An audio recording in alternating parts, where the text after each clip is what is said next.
In today's video, I'm going to teach you how to set up Gmail filters to auto-organize your inbox. Let's start right inside your Gmail account. First, go to your inbox and open an email that you want to automatically organize in the future. It's best to pick a type of message you get regularly, like newsletters, notifications, or updates from a specific service. By starting from a real email, Gmail can automatically fill in some of the details for the filter, which makes this process much quicker and more accurate. With that email open, look toward the top right of the message, on the same line as the reply button.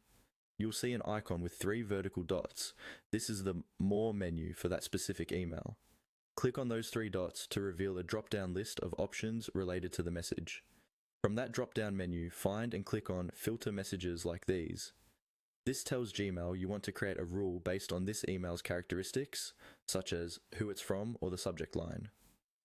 When you click it, a small filter window will pop up. You'll notice that Gmail automatically fills in the From field with the sender of the email you opened. You can adjust this if you want to make the filter more specific, for example, by adding a word in the subject line or a keyword that always appears in similar messages. Once your conditions are set, click on the Create Filter button at the bottom right of that window. This will take you to the next screen, where you decide what you want Gmail to do with any email that matches those conditions. Here, you'll see a list of actions with checkboxes. Take your time choosing the ones you prefer. For example, you can apply a label to group similar emails together, skip the inbox so they don't clutter your main view, mark them as read, or star them. Think about the purpose of these emails. If they're low priority, skipping the inbox and applying a label might be helpful. If they're important notifications, you might want them to stay in the inbox but get a special label or star.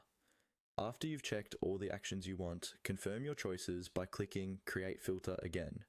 Your filter is now active, and future emails that match your conditions will be handled automatically.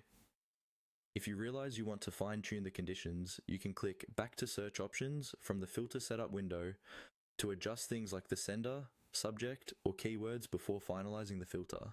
This gives you a quick way to refine how precise your filter is without starting over.